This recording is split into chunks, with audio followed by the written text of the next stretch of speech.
Magandang araw po sa inyong lahat.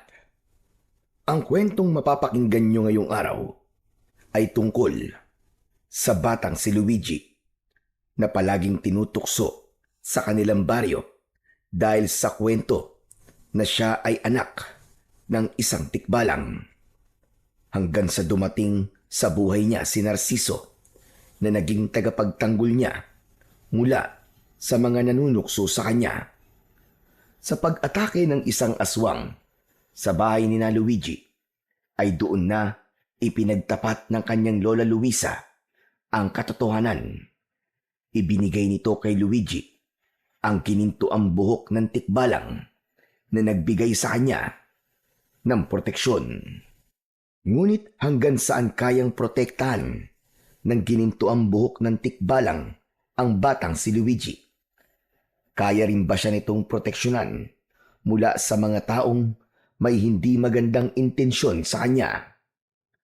Ngunit bago po ang lahat, mga idol, huwag po nating kalimutang mag-subscribe at i-hit ang notification bell sa aking YouTube channel na The Voice Addict at Apong Isak para sa mas marami pang makapigil hiningang kwentong aswang at katatakutan mula sa mundo ng kababalaghan.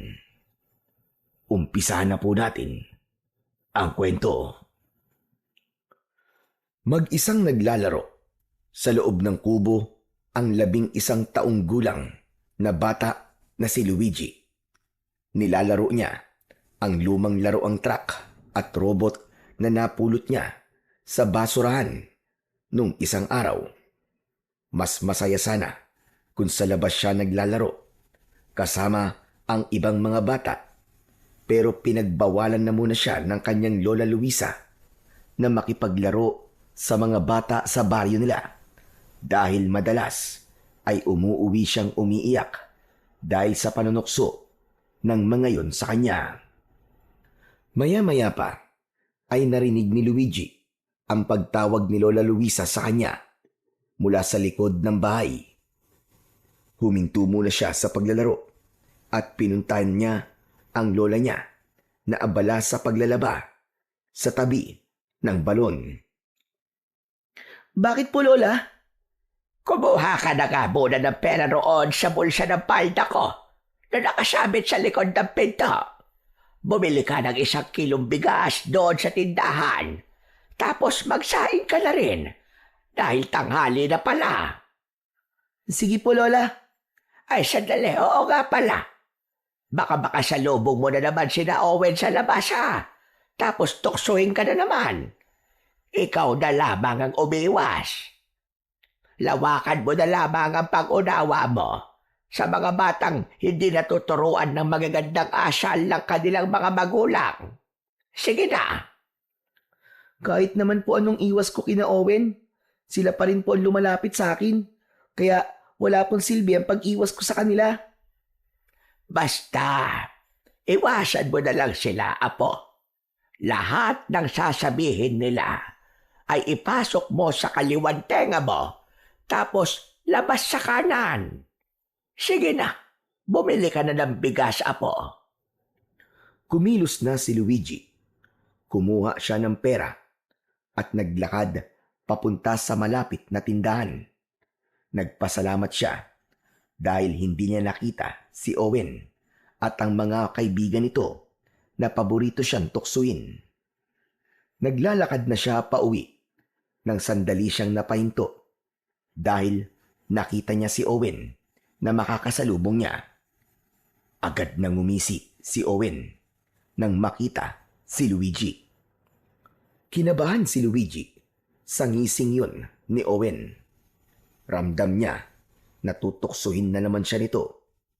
Ganun pa man, nagkunwari siyang hindi niya ito nakita at nagpatuloy siya sa paglalakad ng mabilis. Pero humarang si Owen sa harap ni Luigi.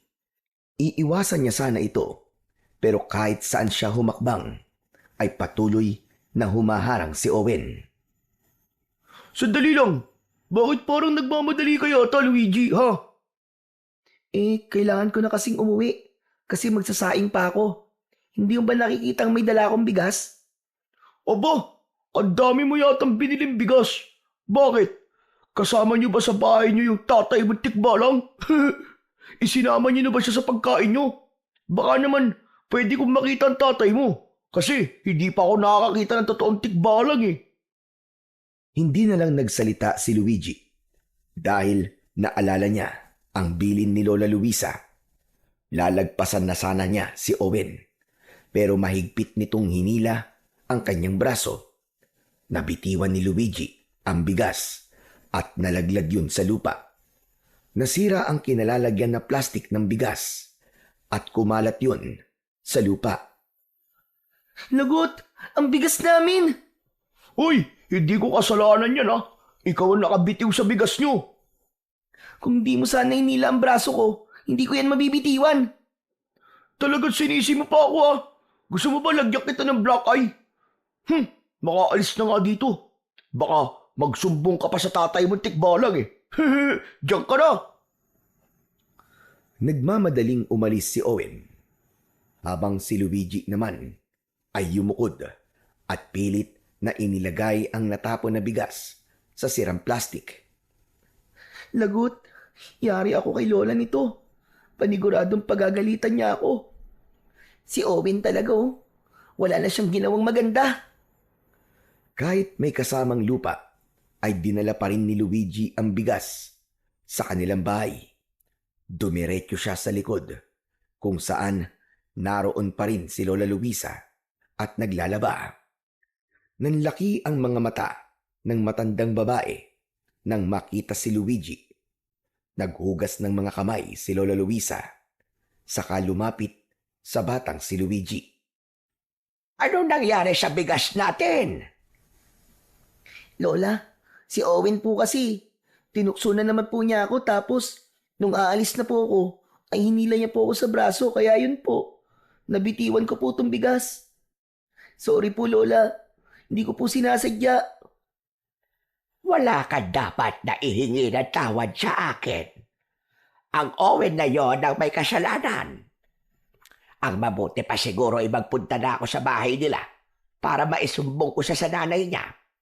Dapat kasi na pagsasabihan ng batang yon at baka sakaling magbago pa ang pag-uugali. Wag na po Lola, wag na po. At bakit mo naman ako pinipigilan? Kasi po, papaluin si Owen ng nanay niya kapag nagsumbong po kayo. Nakita ko po kasi si Owen nung nakaraang araw na pinapalo po ng nanay niya sa labas ng bahay nila. May isang bata po kasi nagsumbong sa nanay ni Owen. Inaway po kasi ni Owen yung bata. Mabuti nga yon para madisiplina siya. Tignan mo nga ang ginawa niya ngayon. Hindi na natin mapapakinabangan lahat ng bigas na pinabili ko sa'yo. Buti sana kung napakamura ng kilo ng bigas ngayon. Halos lahat ng bilihin ay tumataas na ang presyo. Huwag na po kayo magsumbong sa nanay ni Owen, Lola. Bibili na lang po ulit ako ng bigas. Babawasan ko na lang po yung perang iniipon ko. Hindi ba? Ipambibili mo yon ng sapatos para sa susunod na pasukan. Ayos lang po, Lola. Hindi naman po malaki ang mababawas dun eh. Doon na lang po ako kukuha ng pambili ng bigas. Basta wag niyo na pong isusumbong si Owen sa nanay niya. Kahit po hindi maganda ang patrato niya sa akin at palagi niya akong tinutukso, ayoko naman po siyang masaktan ng nanay niya nang dahil lang sa akin. Ay, nako. Ikaw talagang bata ka. Napakabuti ng iyong puso. Hindi ako makapaniwala na kahit puro panunukso na ang nakukuha mo kay Owen, ay nagagawa mo pa rin siyang proteksyonan. Pero ito ang tandaan mo, Apo. Walang masamang maging mabuting tao. Pero dapat ay hindi mo rin hahayaan na abusuhin ka ng iba dahil sa ikaw ay mabait. Minsan, kailangan mong manindigan at lumaban kung alam mong mali na ang nangyayari sa iyong paligid. Sige na, huwag mo nang bawasan ang iniipon mong pera at kumuha ka na ulit ng pera sa bulsa ng aking palda. Sige na, Apo ko. Ngumiti si Luigi kay Lola Luisa Sa kanya sinunod muli ang utos nito. Hindi alam ni Luigi kung kailan nagsimula ang panunukso sa kanya na ang tatay niya ay isang tikbalang. Pero nang magsimula siyang magkaroon ng kamalayan sa paligid, ay madalas niya nang naririnig sa usap-usapan ng ilang mga tao sa baryo nila na ang nanay niya ay pinagsamantalahan daw ng isang tikbalang. Ilang araw matapos maipanganak ni Luigi, ay nagpatiwakal ang kanyang ina. Ayon sa mga tao, ginawa yun ng nanay ni Luigi dahil sa labis na kahihiyan dahil ang anak nito ay anak ng isang tikbalang. Habang kumakain ng tanghalian, ay hindi maiwasang isipin ni Luigi ang nangyayari sa buhay niya. Dahil kasi sa panunuksong inaabot niya, ay wala siyang naging kaibigan sa kanilang lugar. Natuto siyang maglarong mag-isa at huwag masyadong lumabas kapag hindi kinakailangan. Luigi, mamaya ka na tumulala dyan na po. Lumalamig na ang pagkain mo, ha? Hindi mo ba gusto ang ulam? Hindi ba't paborito mo naman ang munggo? Hindi naman po dahil sa ulam natin eh. Kaya ako tahimik, Lola. Iniisip ko lang po kasi yung panunukso sa akin na tikbalang daw po ang tatay ko. Lola, totoo po ba yun? Tikbalang po ba talaga ang tatay ko? Apo, ilang beses ko bang sasabihin sa'yo na walang katotohanan ang bagay na yan? Kung hindi po totoo, bakit po nila ako tinutokso ng ganun? Saan po nila nakuha ang ganung kwento? Alam mo na ba ng mga tao rito sa baryo? Masyadong matindi ang paniniwala ng marami rito sa kababalaghan. Nabuntis kasi ang nanay mo ng isang lalaking taga-syudad. Iniwanan siya. Nakita ng mga tao na lumalaki ang tiyan ng nanay mo at alam ng lahat na wala siyang nobyo. Kaya doon nagsimula ang kwento na nabuntis ng tikbalang ang nanay mo kasi nangunguha ng panggatong na kahoy ang nanay mo sa gubat. Pinapaniwalaan kasing may tikbalang daw na naninirahan sa gubat natin dito. Pero bakit po nagpatiwakal si nanay? Sabi po nila, sobrang hiyang-hiya raw si nanay kasi anak daw po ng tikbalang ang anak niya. Ay, Diyos ko. Wala rin katotohanan yan, Luigi. Ginawa yun ng nanay mo kasi mahal na mahal niya ang lalaking nakabuntis sa kanya. Hindi niya kaya na wala ito sa tabi niya. Kaya niya ginawa ang hindi dapat. Sa aking kabaniwala, Apo, at huwag sa ibang tao. Sadyang may mga taong walang magawa sa buhay, kaya ginagawa nilang miserable ang buhay ng ibang tao sa pamamagitan ng pagpapakalat ng hindi totoong kwento.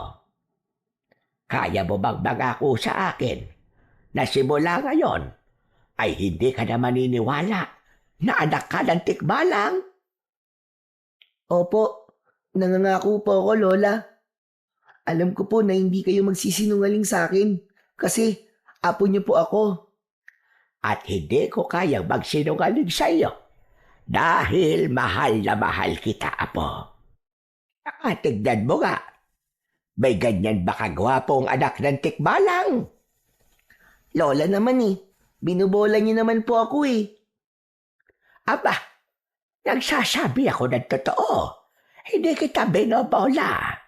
Gwapo ka naman talaga, Luigi. Walang sinabi ang ibang mga bata dyan sa itsura mo. Tignan mo nga, oh. Hindi napigil ni Luigi ang mapangiti sa sinabi sa kanya ni Lola Luisa. Napakaswerte niya dahil may lola siyang kagaya ni Lola Luisa na bukod sa mapagmahal ay mabait at maasikaso pa. Kaya kahit lumaki siyang walang nanay at tatay, ay hindi siya naging uhaw sa pagmamahal at atensyon. Palaging ipinaparamdam sa kanya ni Lola Luisa ang pagmamahal na kailangan niya. Sa mga sumunod na araw, ay hindi pa rin natigil si Owen sa panunukso kay Luigi. Sa tuwing makikita siya nito, ay palagi siya nitong tinutukso at pinagtatawanan ng may halong insulto. Wala namang ginawa si Luigi, kundi ang pigilan ang sarili na patulan at sagutin ang bully na si Owen. Alam niyang kapag sumagot siya, ay lalo lamang siyang pagtatawanan nito. Kaya sa halip na magalit o umiyak, palaging inuulit ni Luigi sa kanyang isip na hindi totoo ang mga sinasabi ni Owen. Mas pinili niyang maniwala kay Lola Luisa na nagsasabing walang katotohanan na anak siya ng tikbalang. Ang pagtitimpi niya ay naging paraan niya upang manatili siyang matatag. Sa puso niya, alam niyang ang pagmamahal at sinasabi ng kanyang lola ang mas dapat niyang pakinggan kesa sa masasakit na salita ng iba. Isang umaga, umalis si Lola Luisa para magtungo sa palengke. Dahil mag-isa sa bahay si Luigi, ay naglaro na lamang siya. Hindi niya napansin ang paglipas ng mga oras, kaya nagulat siya nang dumating na ang lola niya. Nagtaka siya sapagkat may kasama itong isang matangkad na lalaki na noon lamang niya nakita. Bitbit ng lalaki ang bayong ni Lola Luisa. Lumabas si Luigi upang salubungin ang kanyang lola. Dito na pala ang bahay ko, Narciso. Maraming salamat sa pagdala ng bayong ko. Walang anuman po, Lola. Oo nga pala. Ito pala ang apo ko na si Luigi. Ngumiti kay Luigi ang lalaking tinawag ni Lola Luisa sa pangalan na Narciso. O sige ho, mauuna na po ako. Kailangan ko na rin pong umuwi. May mga kailangan pa kasi akong ayusin sa bahay. O sige, mag-iingat ka. Maraming salamat ulit sa iyo, Narciso. Nang umalis na si Narciso, ay pumasok na sina Luigi at Lola Luisa sa kanilang bahay. Dumiretso sila sa kusina. Ipinatong ni Lola Luisa ang bayong sa ibabaw ng lamesa at isa-isa nitong inilabas mula roon ang mga pinamili nito. Lola, sino po yung lalaki na yun? Manliligaw niya po? Mahabagin langit. Ano ba pinagsasasabi mo, bata ka? Masyado na ako matanda para sa bagay na yan. Napakabalisyoso mo naman. May asim pa naman po kayo ah. Anong asim-asim ang sinasabi mo? Ang asim na meron na lang ako ay sa kilikili. Si Narciso yon. Bagong salta rito sa baryo natin. Nabili pala niya yung lupa sa dulo na may sira-sirang bahay. Eh bakit po niya kayo tinulungan sa pagdadala ng bayong nyo kung hindi niya po siya manliligaw? Bakit? Hindi ba pwedeng may mabuting kalooban lamang si Narciso?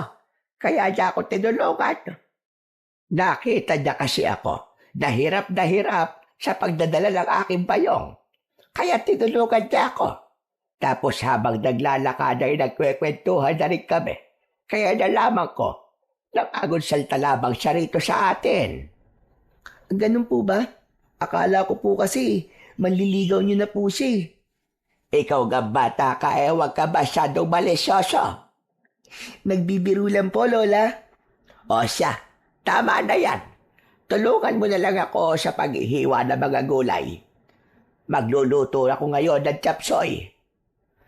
Kinuha na ni Luigi ang kutsilyo at sangkalan.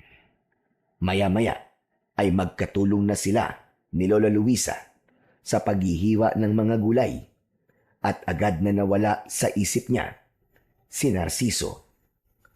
Kinabukasan ng umaga, naunang magising si Luigi kaysa kay Lola Luisa.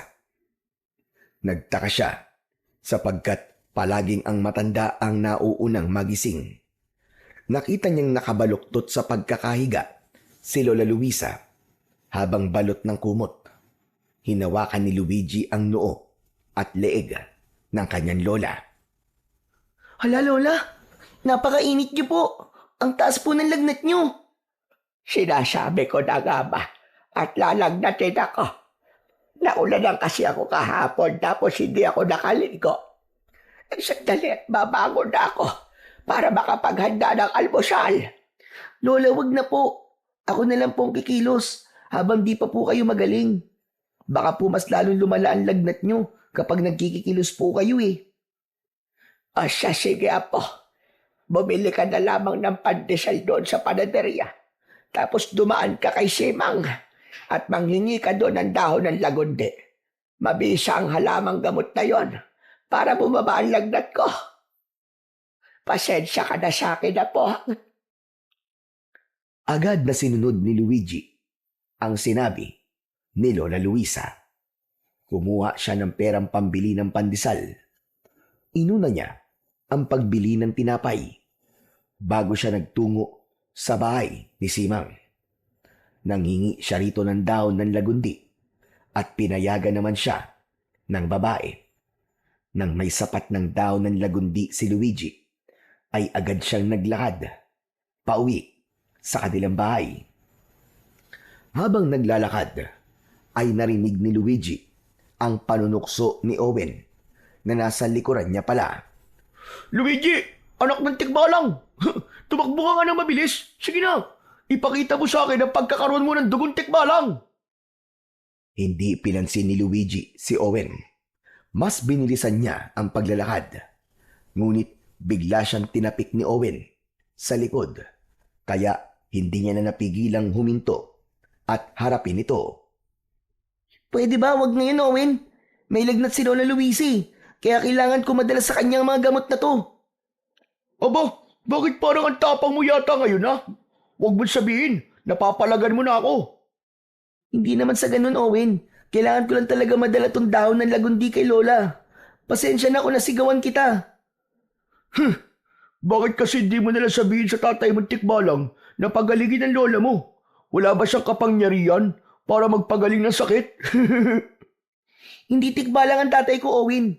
Nabuntis ng taga-syudad ang nanay ko. Iniwan niya si nanay, kaya hindi nakita ng mga tao rito ang totoo kong tatay. Sinungaling! Hindi ba? Kaya nga nagpatiwaka ng nanay mo kasi nahiya siya. Sa bagay, kahit naman sigurong mabuntis ng tikbalang ganun din ang gagawin. Siguro, walang pumapatol sa nanay mo, kaya sa tikbalang na lang siya nagpabuntis. Umiim ang bagang ni Luigi sa sinabing yon ni Owen. Pinilit niyang wag magalit pero hindi niya kayang palampasin ang pag-iinsultong ginawa ni Owen sa nanay niya. Bawiin mo ang sinabi mo. Hindi malandi ang nanay ko. At wag mo siyang pagsalitaan ng hindi maganda. Irespeto mo ang kaluluwa niya. Bawiin mo ang sinabi mo tungkol sa nanay ko. Bawiin mo! Paano kung di ko bawiin? Sige nga, anong gagawin mo? Akmang susuntukin ni Owen si Luigi nang biglang dumating si Narciso. Mabilis nitong hinawakan ang kamao ni Owen kaya hindi yun dumapo sa muka ni Luigi. Hoy! Bakit mo susuntukin si Luigi, ha? Bitiwan mo ako! Bitiwan mo ako! Kailangan ko makaganti sa lokolokon to! Siya ang unang nanuntok sa akin, kaya gaganti ako sa kanya! Saka sino ka ba, ha? Bakit ka nakikialam? Totoo ba ang sinasabi niya, Luigi? Ikaw ba talaga ang unang nanuntok? Opo, pero tinutokso niya po kasi ako eh. Ano nukso ba? Kung totoo ang sinasabi ko, anak ka naman talaga ng tikbalang sa kamalandi ang nanay mo. Kaya ka naman pala sinuntok eh. Kasi ganyan ang lumalabas sa bibig mong bata ka. Umuwi ka na. At ayoko nang malalaman na tinutokso o sinasaktan mo si Luigi, ha? Ipapaalam ko lang sa'yo na pumapatol ako sa bata. Nang bitiwan ni Narciso ang kamay ni Owen, ay nagmamadali at takot na tumakbo. Palayo si Owen.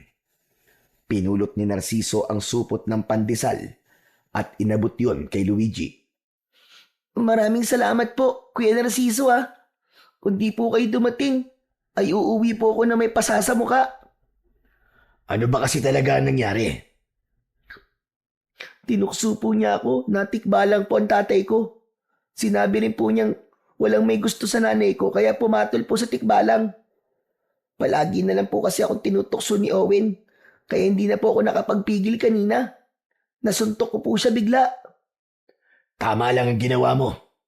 Minsan ay kailangan mong lumaban para malaman nila na hindi ka nila maaaring tapak-tapakan palagi.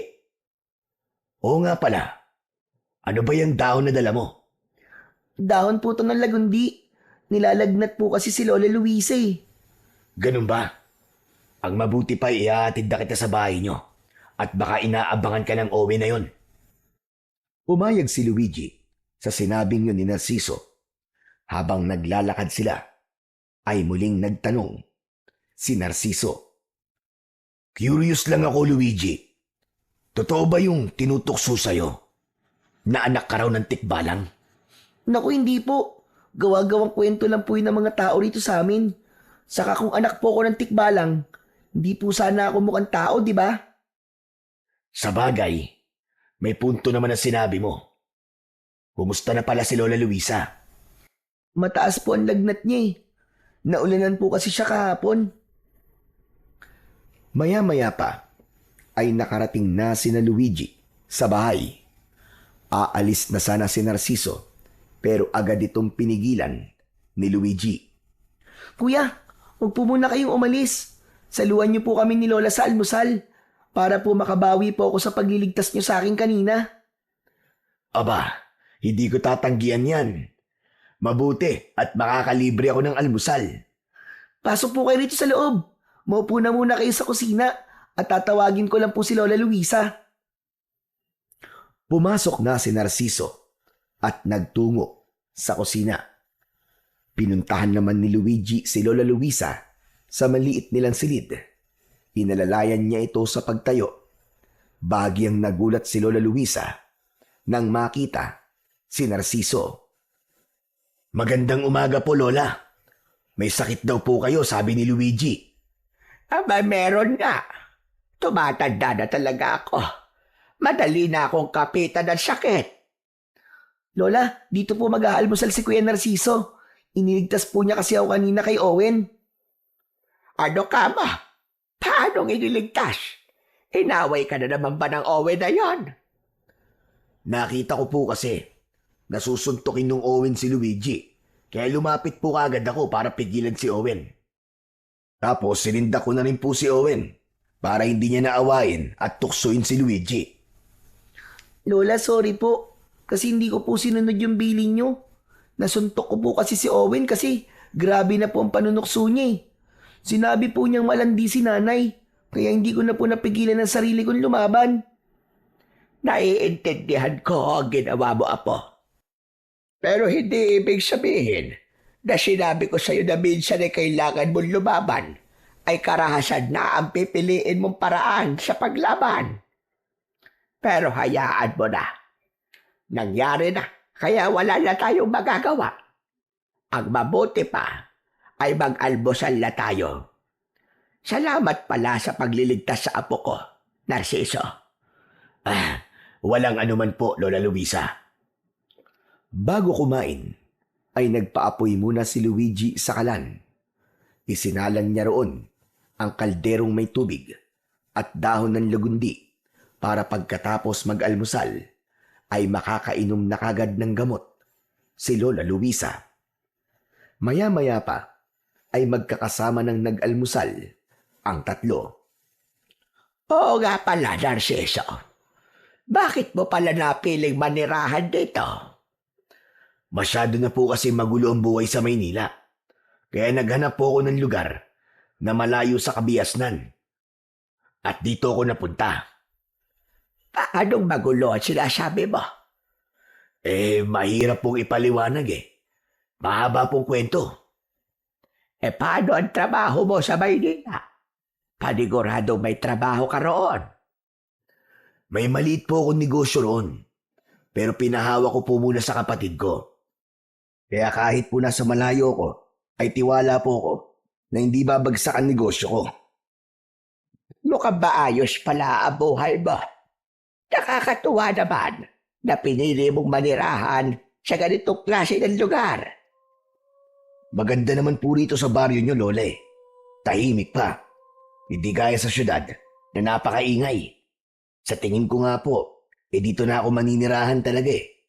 Kahit wala pa akong 1 linggo rito, ay nagustuhan ko na po kagad dito.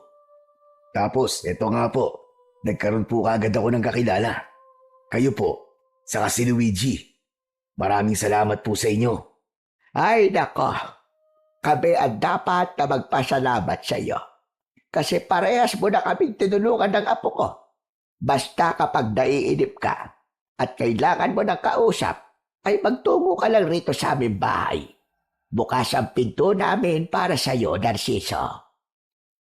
Mula ng araw na ipagtanggol, si Luigi ni Narciso ay madalas na itong pumupunta sa bahay nila. Sa bawat pagbisita ni Narciso, ay palagi itong may dalang kwento kay Luigi tungkol sa buhay sa syudad. Si Lola Luisa naman ay natuwa rin dahil bukod sa mga kwento ay palagi ring may dalang pagkain si Narciso.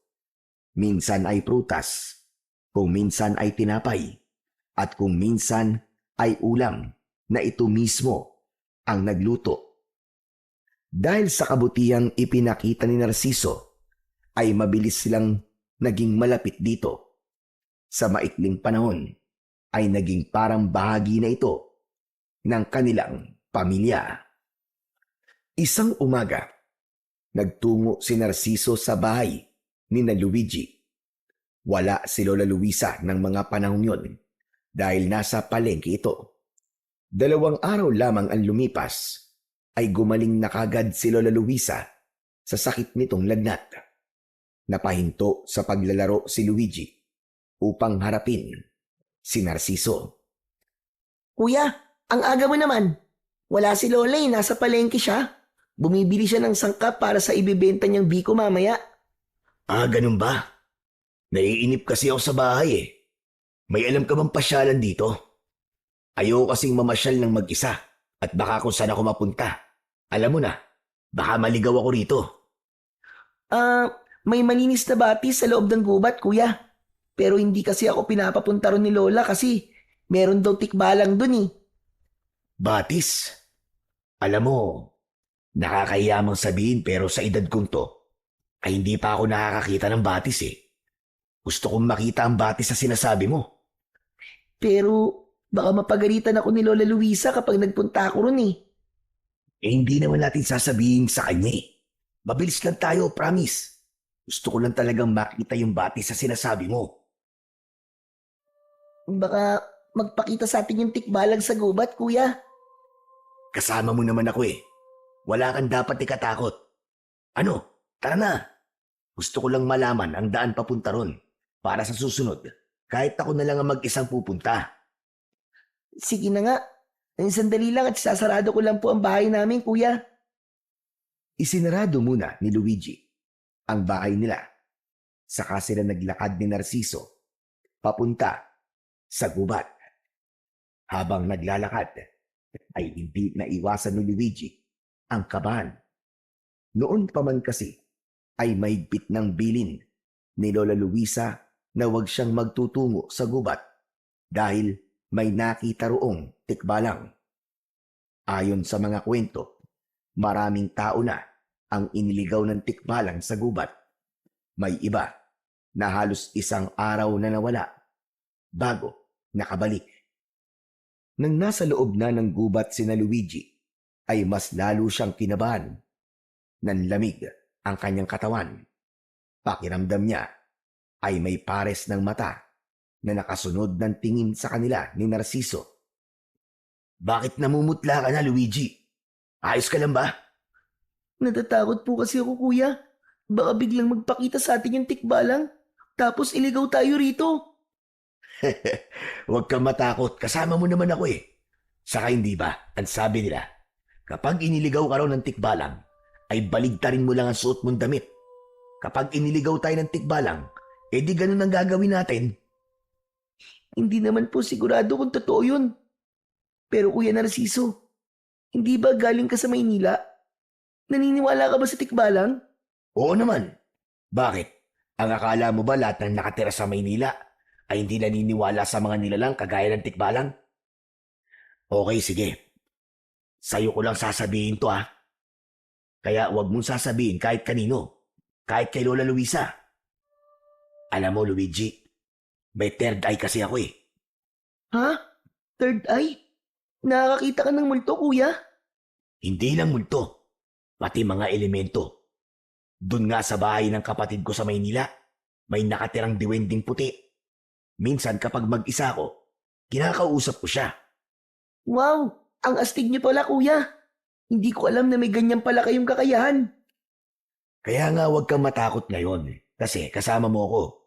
Kapag nakita ko yung tikbalang, kakausapin ko siya na huwag niya tayong sasaktan kasi wala naman tayong gagawing masama sa kanya. Dahil sa mga sinabi ni Narciso, ay agad na nawala ang takot ng batang si Luigi. Naging kampante na siya nang malaman niya ang kakaibang kakayahan ni Narciso. Makalipas ang ilang minuto, narating na ni Luigi ang batis na nasa loob ng gubat. Hindi ganun kalaki ang batis, pero napakalinaw ng tubig nun. May mga maliliit na isda na naninirahan sa batis. Bumakas ang pagkamangha sa muka ni Narciso. Wow! Napakaganda pala ng batis! Para tayo nasa paraiso, Luigi! Salamat! Dinala mo ko rito ah! Sabi ko naman sa'yo, Kuya maganda talaga rito. Pero ngayon na lang ulit ako nakapunta rito kasi, yun nga, pinagbabawalan ako ni Lola. Biglang naghubad ng damit si Narciso at lumusong ito sa tubig. Lumangoy ito roon at para itong batang tumatawa. Pinanood lang ni Luigi si Narciso habang nakaupo siya sa nakatumbang puno sa gilid ng batis. Luigi, halika! Maligo ka na rin! Ang sarap ng tubig! Ang lamig! Ikaw na lang, Kuya. Baka nasa bahay na si Lola. Magtataka yun kapag nakita niyang basa ako.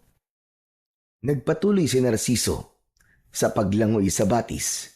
Nang mapagod ito, ay umahon na ito at tumabi kay Luigi. Hindi nakapagsisisi na pumunta ako sa lugar na to. Siguro'y napakarami pang magagandang lugar dito na nagtatago lang. Yung bundok dito, Kuya, maganda rin. Maganda ang tanawin kapag nasa tuktok ka na. Minsan nga, may mga tao mula sa ibang lugar na umaakyat doon. Sa sunod, gusto ko rin makaakyat doon. Pero Kuya, hindi ba nakakakita ka ng hindi nakikita ng normal na mata? Nakikita mo ba yung tikbalang na sinasabi nila na nakatira rito sa gubat?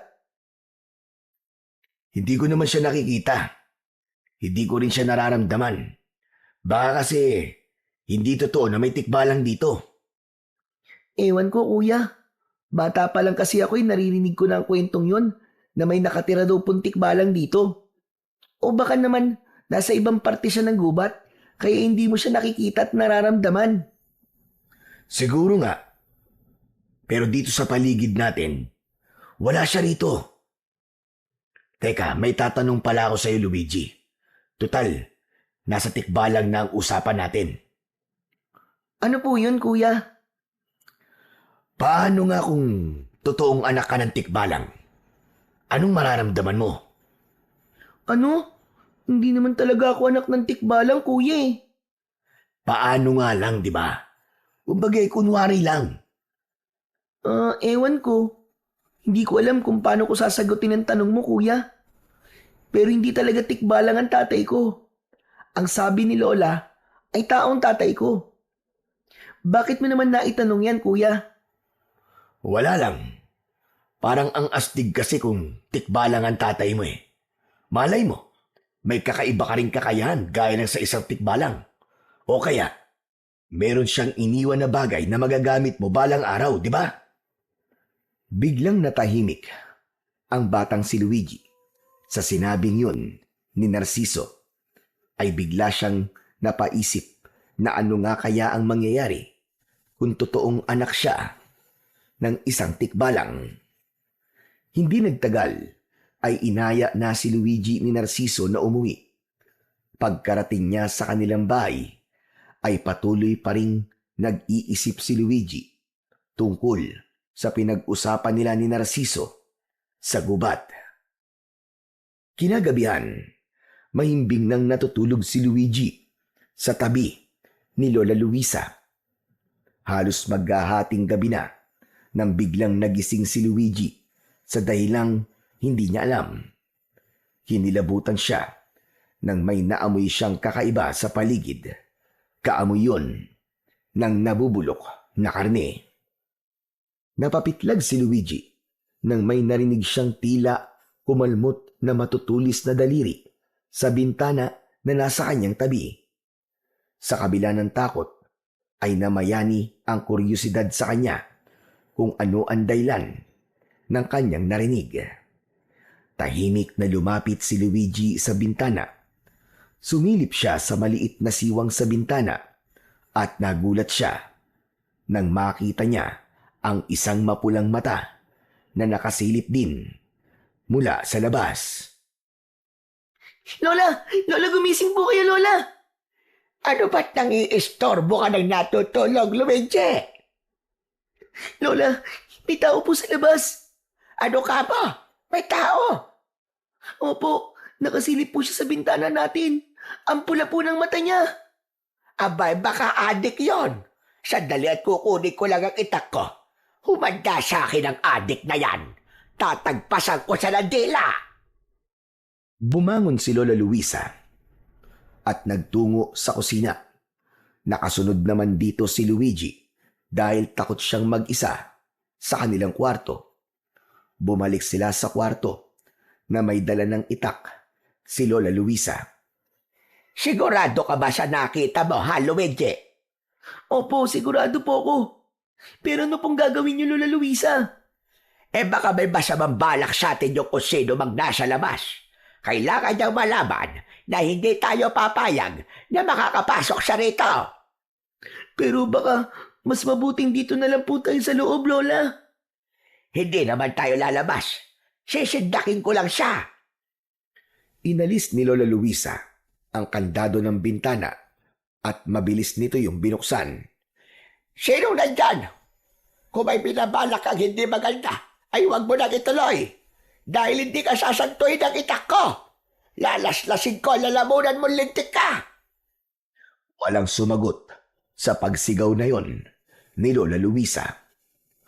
Nanginginig naman sa takot si Luigi habang nasa likod ng lola niya.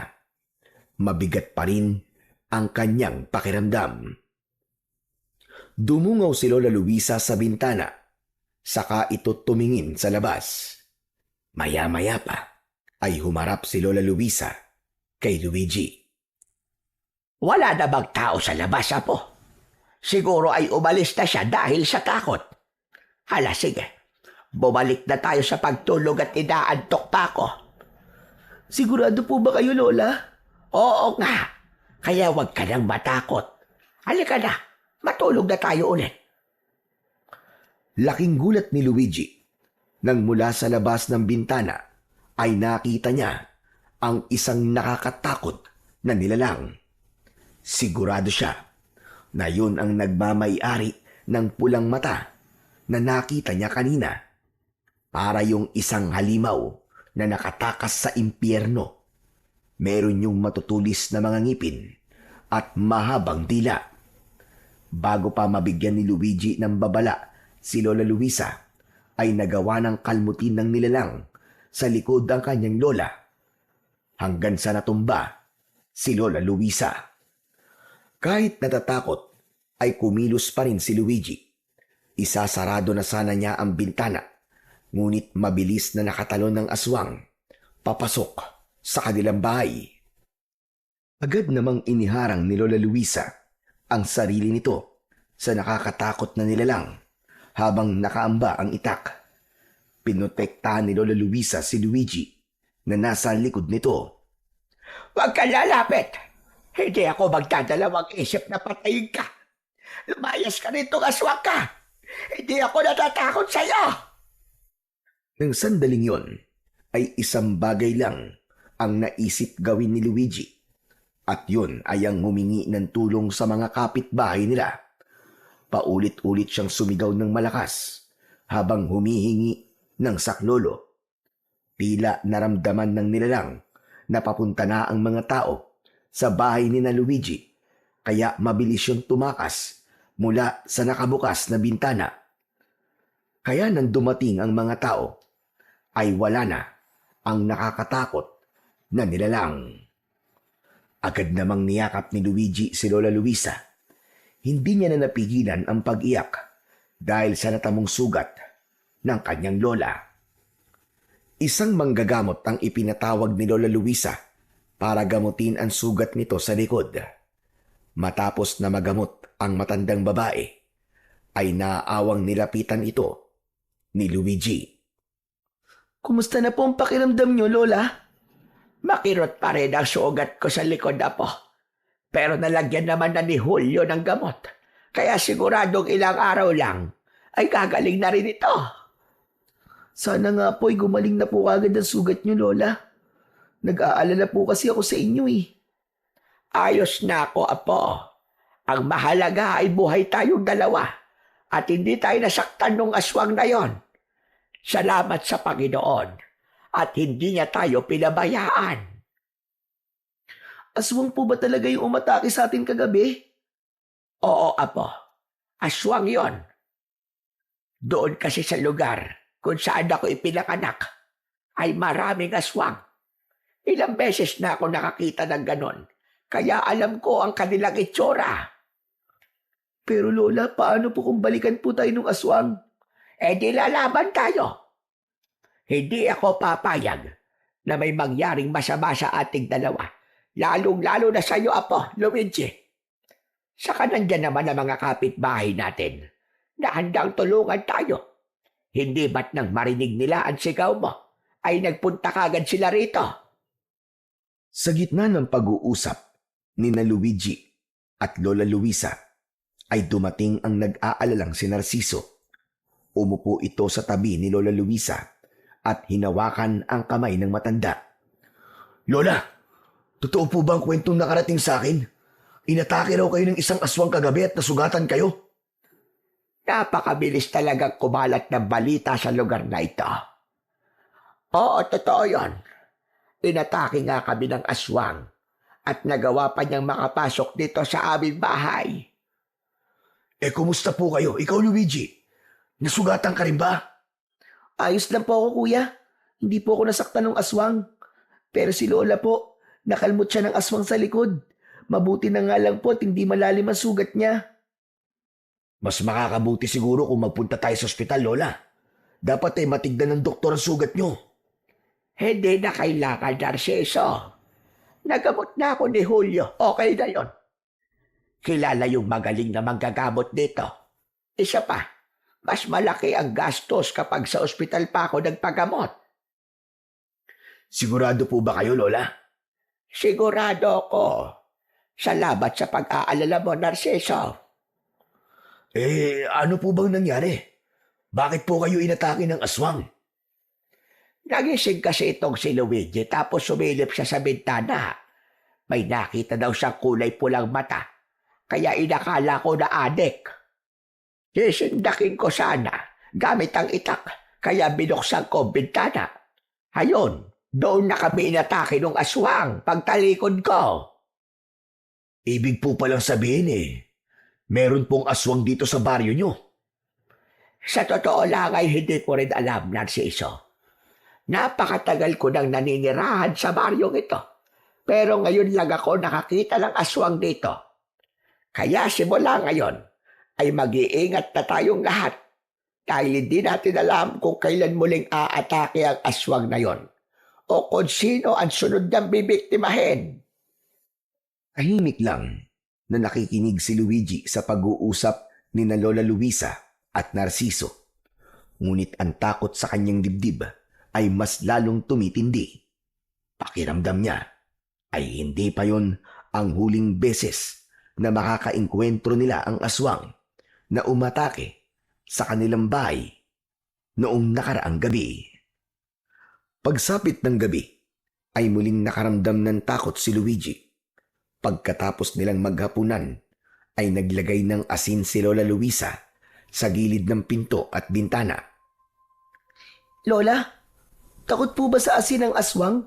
Kaya po kayo naglalagay nun sa pinto at bintana? Oo, Apo, tama ka. Takot sila sa asin. Pero depende pa rin sa aswang. Kapag siguro yung matataas na uri ng aswang, ay may posibilidad na walang epekto sa kanila ang asin. Kung ganun po, hindi po tayo sigurado na hindi na tayo mapapasok ng aswang. Ganun na nga. Pero mas mabuti nang may gawin tayo kesa sa wala. Lola, sa totoo lang po natatakot pa rin ako. Pakiramdam ko po talaga ay babalikan po tayo ng aswang. Ayoko pa po mamatay. Ayoko rin po mamatay kayo kasi kapag nangyari yun, mag-isa na lang po ako sa buhay. Hindi ko po kayang mawala kayo, Lola. Ayoko pong mangyari yun. Hindi agad nakapagsalita si Lola Luisa sa sinabing yun ni Luigi. Bakas ang takot at pag-aalala sa muka ni Luigi dahil simula nang may aswang na umatake sa kanila ay doon niya napagtantong hindi na sila ligtas. Pumasok si Lola Luisa sa kanilang kwarto.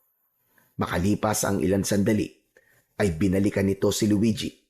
May dalang telang pula ang matandang babae. Naiintindihan ko ang takot na nararamdaman mo, Apo. Kahit ako ay natatakot sa kung ano ang mga susunod na mangyayari sa atin. Tama ka. May posibilidad nga na bumalik ang aswang na yon. At hindi tayo sigurado kung kaya ba tayong protektahan ng asin. Kaya naisip ko na ito na ang tamang panahon para malaman mo ang buong katotohanan. Po, ano pong buong katotohanan? Ngayon pa lang ay humihingi na ako ng tawad. Kung ngayon ko lang ito sasabihin sa iyo, Apo, Luigi. Pero sana ay maintindihan mo ko na matagal kong itinago sa iyo ang katotohanan dahil nais lamang kitang proteksyonan at gusto ko mabuhay ka ng normal gaya ng ibang mga bata. Ano po bang kailangan niyong sabihin sa akin? Kinakabahan naman po ako sa inyo, Lola eh. Apo, makinig ka. Totoo na ang tatay mo ay isang tikbalang. Ano po? Ang pangalan ng tikbalang na nakabuntis sa iyong ina ay Amaron. Hindi siya basta pangkaraniwan tikbalang, kundi siya ay isang hari ng mga tikbalang. Nagustuhan ni Amaron ang iyong ina. At kahit labag sa kalooban ng nanay mo, ay binuntis siya ni Amaron.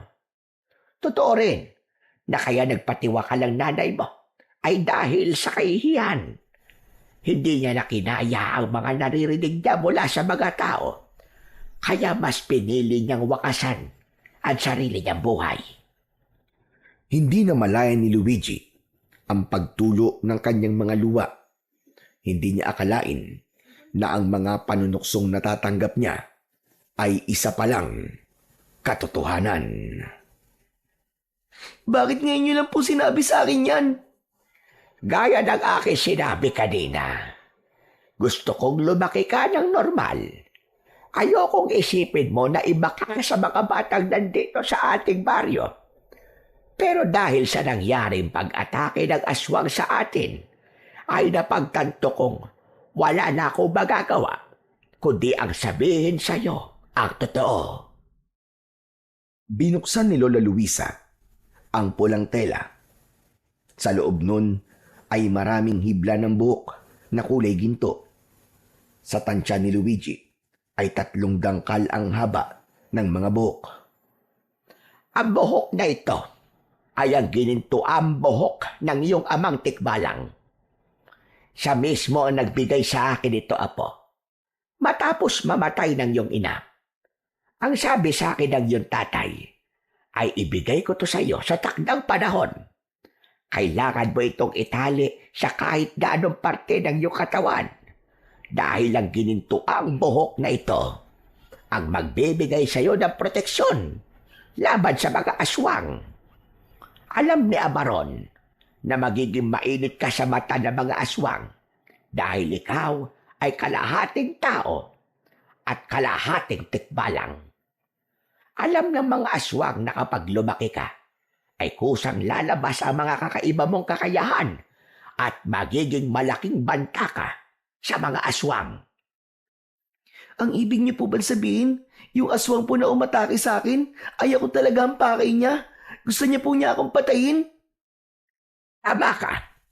Hindi ko alam kung paano nila nalaban na anak ka ng isang tikbalang apo.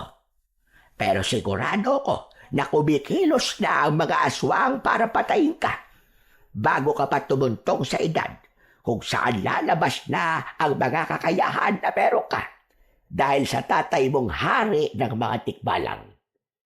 Kaya simula sa gabing ito, kailangan mo nang isuot ang ginintuang buhok ng tikbalang bilang proteksyon mo sa mga aswang. Akin ang kaliwa mong braso, apo. Inilapit ni Luigi ang isa niyang braso kay Lola Luisa kahit naguguluhan pa rin siya. Mahigpit na itinali ni Lola Luisa ang ginintuang buhok ng tikbalang sa braso ni Luigi. Siniguro nito na hindi yun matatanggal ng basta-basta. May kakaibang naramdaman si Luigi. Tila may kung anong enerhiya ang bumalot sa buo niyang katawan. Tila ba may maliliit na bultahe ng kuryente na kumikiliti sa kanyang balat. Tandaan mo, huwag mong hahayaan na mawala ang buhok na yan sa iyong braso at huwag mo rin hahayaan na makuha yan sa iyo ng iba. Nagkakaintindihan ba tayo? Opo. Muli akong humihingi ng pasensya sa iyo, apo.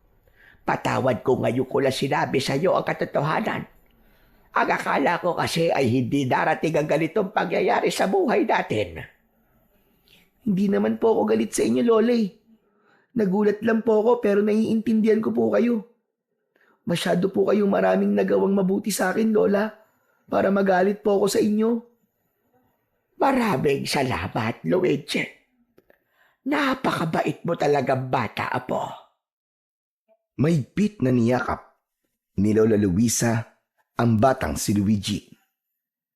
Bagamat nagulat si Luigi na anak siya ng isang tikbalang, ay masaya siya dahil sa wakas ay nalaman niya na ang buong katotohanan. Pakiramdam niya ay unti-unti nang nabubuo ang kanyang pagkatao sa gabing yun. Simula nang nakatali na sa braso ni Luigi ang ginintuang buhok ng tikbalang, ay hindi niya na yon inalis. Kahit sa pagligo niya, ay hindi niya yon hinubad dahil alam niyang mahihirapan siyang ibalik yun.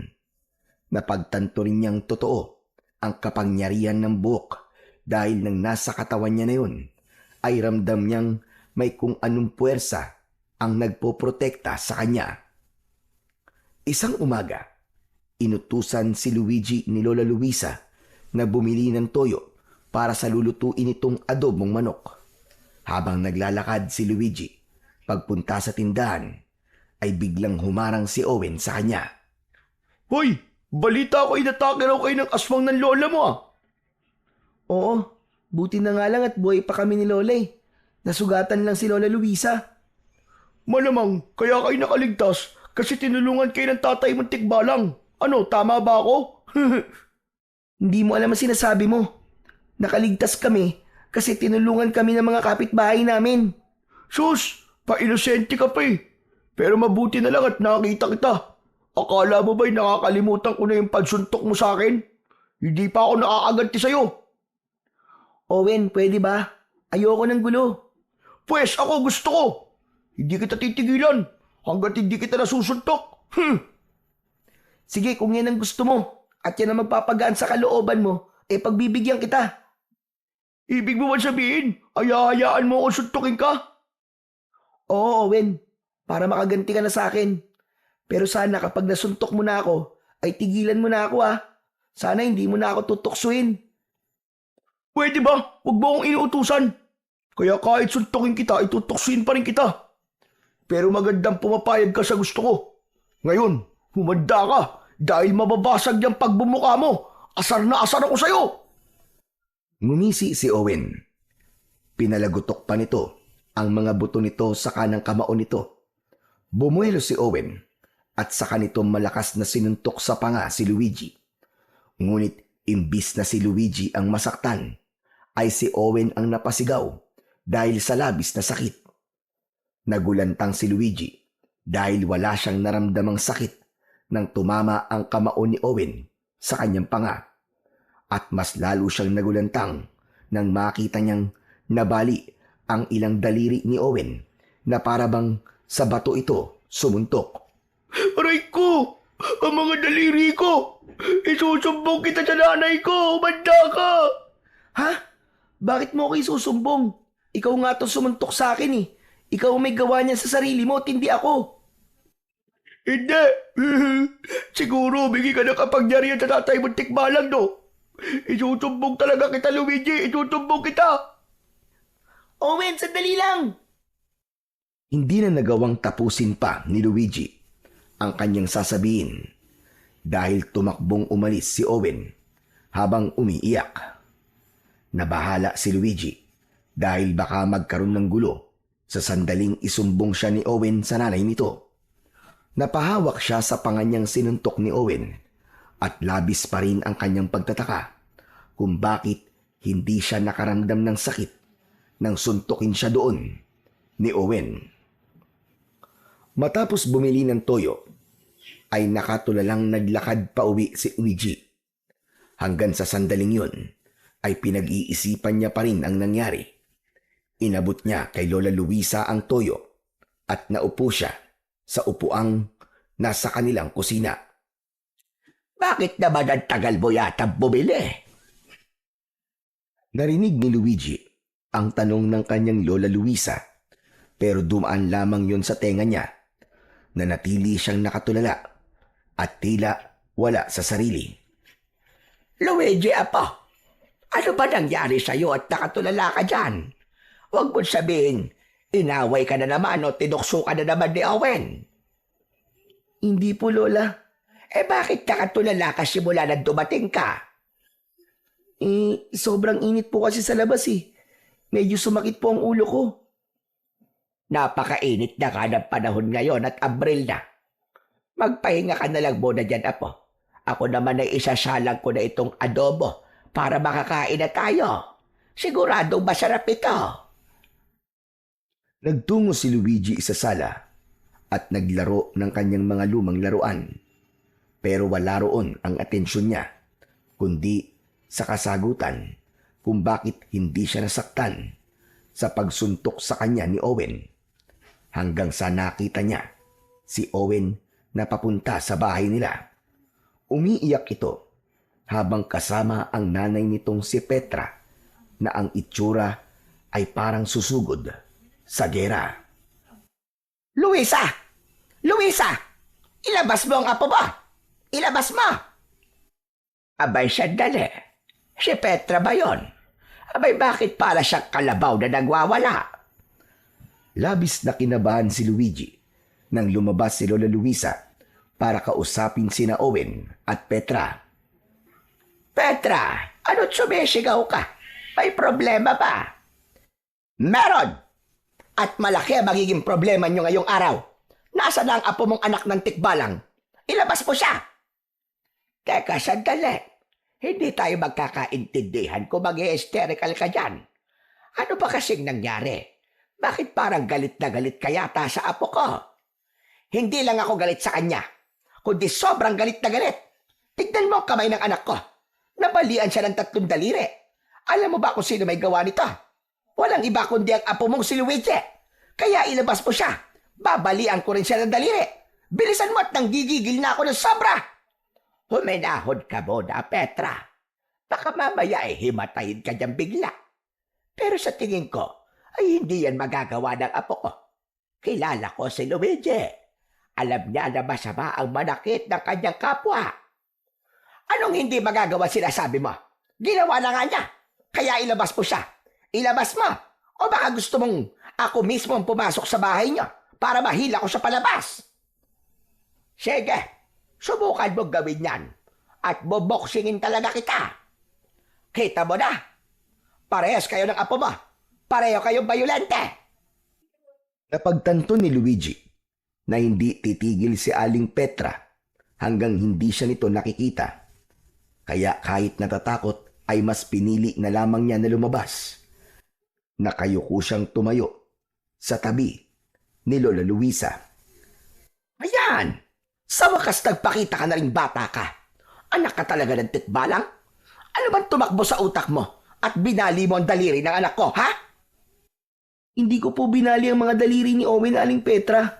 Sinuntok po niya ako sa mukha kasi gusto niyang gumanti sa akin kasi nasuntok ko po siya sa mukha nung isang araw. Tapos siguro po ay napasama po ang pagtama ng kamao niya sa mukha ko. Kaya po nabali. Yun naman pala, Petra. Si Owen ang may gawa niyan sa kanyang sarili. Sandali lang, Owen.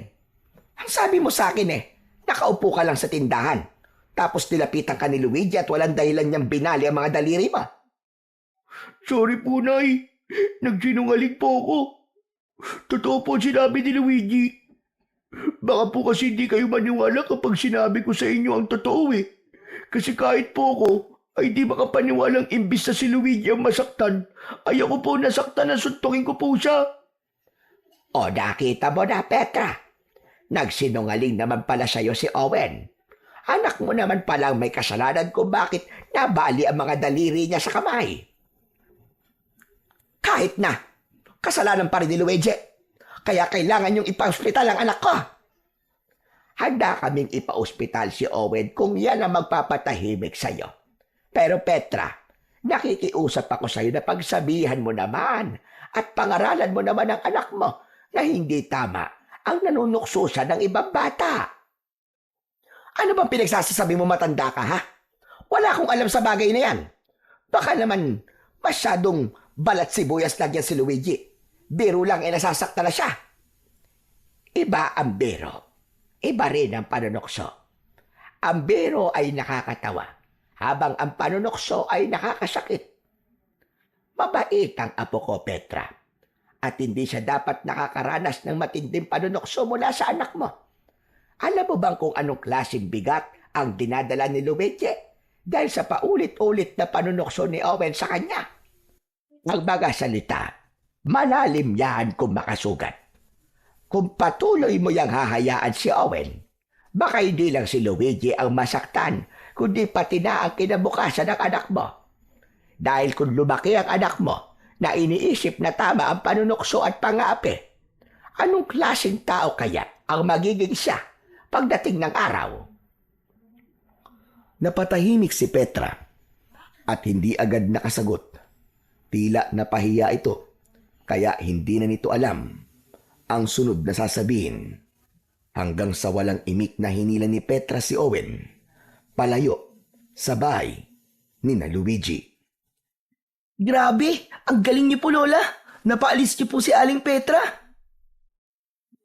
Ano na sinasabi ko sa iyo na paglaban na po? Hindi mo sila kailangan saktan ng pisikal. Bagkos, kailangan mo silang sampalin ng katotohanan. Ngayon, tayong dalawa naman na mag-uusap. Sumunod ka sa akin sa loob. Naunang pumasok si Lola Luisa sa kanilang bahay. Kinakabahang sumunod si Luigi. Nakaupo sa may sala ang matandang babae. Umupo si Luigi sa tabi nito. Ngayon, ipaliwanag mo sa akin ang nangyari. Kung sinuntok ka ni Owen, bakit siya ang nabalian ng daliri? Saan ka ba niya sinuntok? Sa mukha po. Sa mukha? Pero wala naman akong nakikitang pasa sa mukha mo. Sigurado ko na malakas ang pagsuntok ni Owen sa'yo para mabali ang mga daliri niya. Sa totoo lang po, Lola, kahit ako nga po'y naguguluhan kung paano po yung nangyari. Nang suntukin po ako ni Owen, wala po akong naramdaman na kahit na konting sakit. Para po siyang sumuntok sa bato, kaya ganun po nangyari sa kanya. Biglang natigilan si Lola Luisa. Nahulog ito sa malalim na pag-iisip. Hindi nagtagal ay nanlaki ang mga mata ng matanda. Nagtaka si Luigi nang biglang hawakan ni Lola Luisa ang braso niya kung saan nakatali ang ginintoang buhok ng tikbalang. Hindi kaya ang buhok na ito ng tikbalang ang dahilan kung bakit gano'n na nangyari? Ano pong ibig niyong sabihin, Lola? Wala ka bang naramdamang kakaiba sa katawan mo? Simula nang itali ko ito sa iyong braso, Apo. Meron po. Pakiramdam ko po ay may parang enerhiya po na nakapalibot po sa buong katawan ko. Ganun pong nararamdaman ko kahit ngayon. Kung ganon, hindi lang sa aswang ang proteksyon na meron ka, kundi sa mga tao rin nasasaktan ka. Diyos ko, kamangha-mangha naman ang bagay na ito, Apo. Amaron, kung naririnig mo ako, maraming salamat sa kapangyarihan na ibinigay mo sa iyong anak. Salamat dahil hindi na ako mag-aalala na may mangyayaring masama sa kanya. Pero Lola, natatakot po ako. Paano po kung ipagkalat po ni na Aling Petra at Owen ang nangyari? Baka po magtaka ang mga tao kung bakit hindi po ako nasasaktan. Baka po malaman nila na totoong anak ako ng tikbalang. Hayaan mo sila. Hayaan mo kung anong sasabihin sa'yo ng mga tao. Pwede naman tayong tumanggi at sabihin na sila ay nagsisinungaling. Basta ang importante ay may proteksyon ka na sa lahat ng gustong manakit sa'yo, Apo. Pero sandali lang. Gusto kong masubukan kung totoo nga ang proteksyon na meron ka. Po? Paano po? Laking gulat ni Luigi nang bigla siyang sinampal ng malakas ni Lola Luisa. Pero hindi siya natinag at wala siyang naramdamang kahit katiting na sakit. Lola, bakit niyo po ako sinampal? Aray ka. Tinesting ko lang naman kung masakit. Ano? May naramdaman ka ba sakit? Wala po. Ay nako. Totoo nga. Ngayon ay kampante na ako kahit paano. Hindi na ako masyado matatakot kahit bumalik pa rito yung aswang para patayin ka. Kasi hindi ka niya mapapatay. Tama po kayo, Lola. Pero paano po kayo? Anong paano ko? Eh di ba, Lola? Wala po kayong gininto ang buhok ng tikbalang? Paano po kapag kayo ang sinaktan ng aswang? Huwag mo kong intindihin, Apo. Kaya kong protektahan ang aking sarili. Ano po kaya kung hati na lang po tayo rito sa buhok ng tatay ko? Hindi maaari ang naiisip mo, Apo. Natatandaan ko na sinabi sa akin ni Amaron na tanging ikaw lamang ang pwedeng gumamit niyan dahil may dugo ka niya. Kaya para talaga sa'yo yan, Luigi. Biglang natahimik si Luigi sa sinabing yun ni Lola Luisa. Hindi na alis sa kanya ang pag-aalala para sa kanyang lola hanggang sa napagtanto niya na kung sakaling muling umatake ang aswang sa kanila ay kailangan niyang protektahan si Lola Luisa dahil siya ang may kakayahang labanan ang aswang na yon. Simula nang mapatunayan ni Luigi ang kapangyarihan ng ginintoang buhok ng tikbalang ay doon niya napatunayan na mahal siya ng tatay niya na si Amaron. Dahil siniguro nito na magiging ligtas siya sa mga aswang na nanaisin siyang saktan at patayin. Kaya naman, nagkaroon siya ng kagustuhan na makilala o makausap kahit sandali lamang ang kanyang tatay na hari ng mga tikbalang. Isang gabi, habang nag-aayos ng higaan si Lola Luisa, ay nakatingin lang rito si Luigi. Nag-iipon siya ng lakas ng loob para sabihin sa kanyang lola ang bagay na ilang araw niya nang nais sabihin. Luigi, Apo, maayos na itong higaan natin. Maaari ka nang humiga. Ako naman ay maglalagay lang ng asin sa mga bintana at pinto. Lola, may itatanong po sana ako sa inyo eh. Ano ba yon? Parang ang seryoso mo naman masyado. Huwag po sana kayong magagalit ha. Pero, pwede ko po bang makilala ang tatay ko? Naiintindihan ko kung bakit gusto mo siyang makilala, Apo. Pero apo, hindi ko alam kung ano maaaring mangyari kapag nakilala mo siya. Bakit po? Ano po bang pwedeng mangyari kapag nagkita po kami? Hindi ako sigurado. Pero natatakot ako na baka kunin ka niya sa akin na po at dalhin ka niya sa mundo nila. Alam mo naman na ayoko mawalay ka sa akin. Pero hindi naman po ako sasama sa kanya kung sakali, Lola. Gusto ko lang po talaga siyang makita. Yung tikbalang po ba na nakatira sa gubat? Yung po ang tatay ko? Oo, siya nga apo. Isa talaga sa dahilan kung bakit hindi kita pinapapunta sa gubat ay dahil makita ka ng tatay mo at sapilitan kanyang kunin. Pakiramdam ko po kasi, hindi pa rin po buo ang pagkatao ko kasi hindi ko man lang siya nakikita. Hindi ko nga po nakita ang nanay ko tapos pati po ang tatay ko, hindi ko pa rin po pala makikita. Hayaan mo. Marahil kung talagang iaadya ng nasa itaas, ay magkikita kayo ng tatay mo. Basta kung sakaling mangyari ang bagay na yon, ay huwag kang sasama sa kanya, apo ha. Kahit anong ipangako o sabihin niya, ay huwag kang masisilaw. Pangako po, hindi po ako sasama sa tatay ko.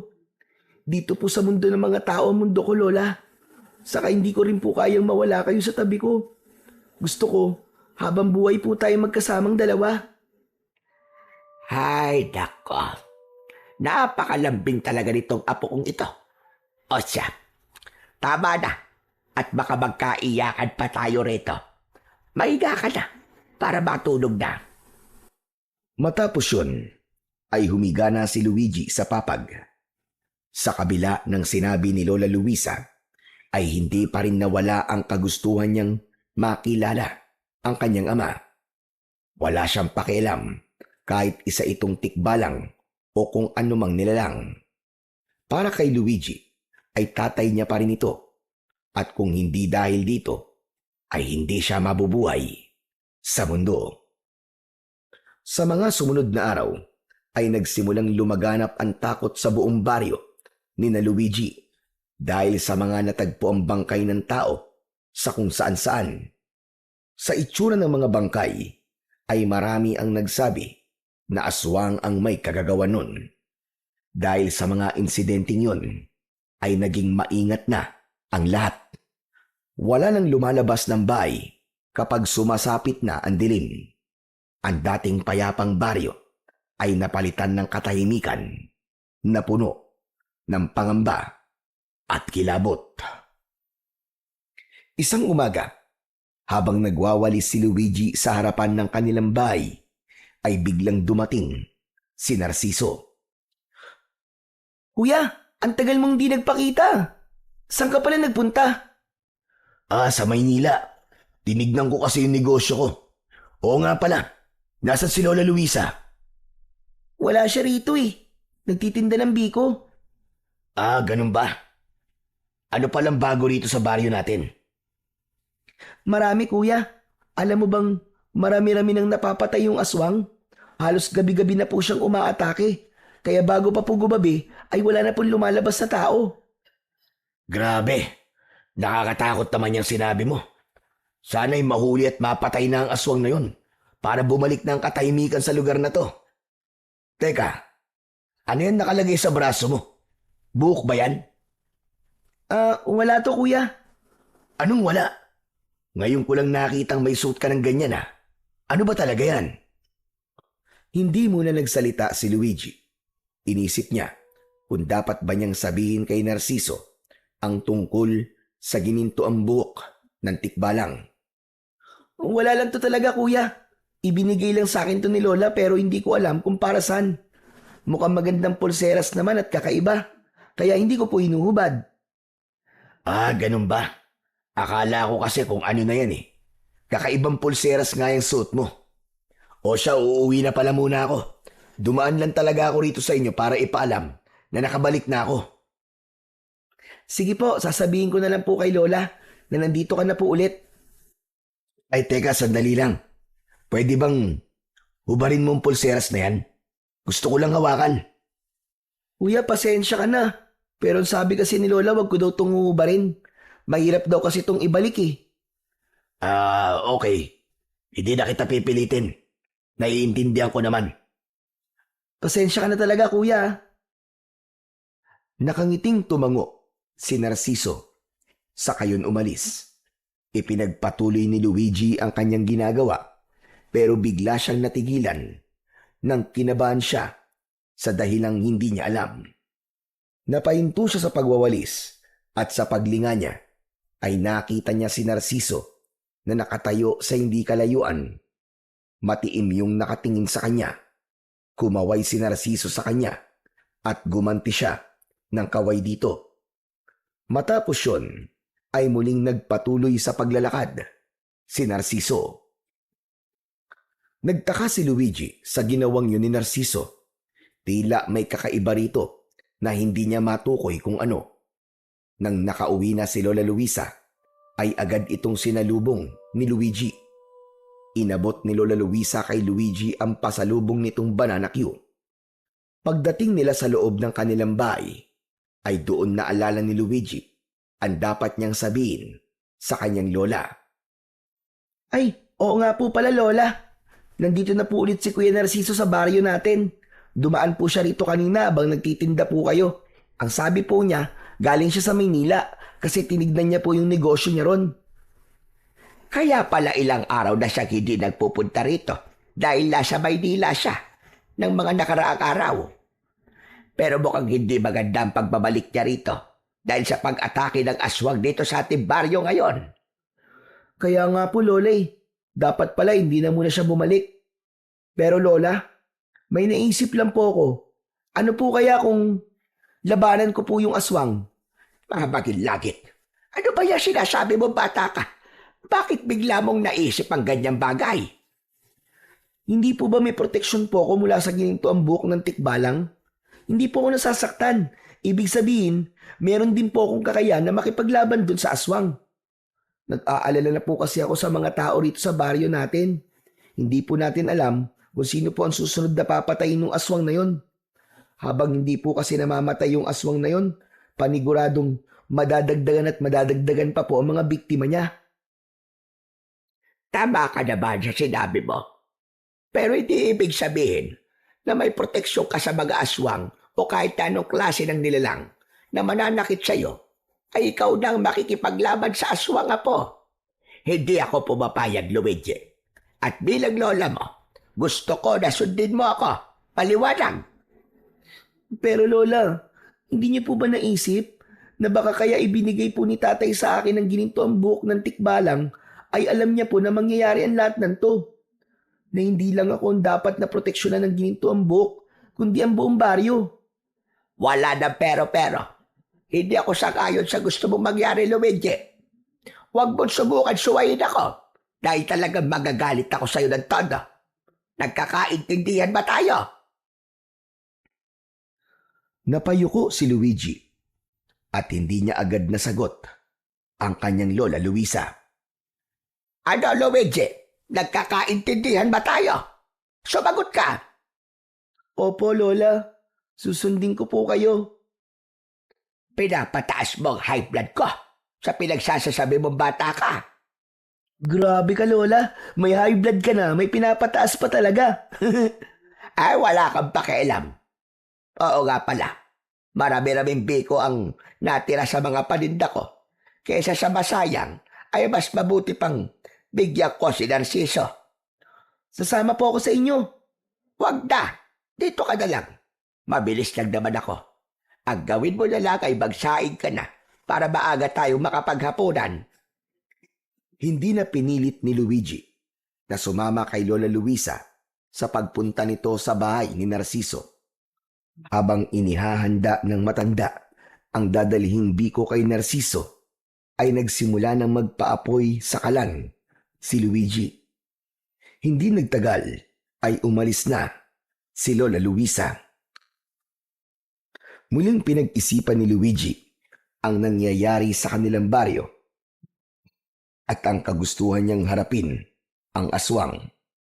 Alam niya na kahit na anong dahilan pa ang sabihin niya sa kanyang lola, ay hinding-hindi ito papayag na labanan niya ang aswang kahit pa yun na lang ang paraan upang muling bumalik ang kapayapaan sa kanilang baryo.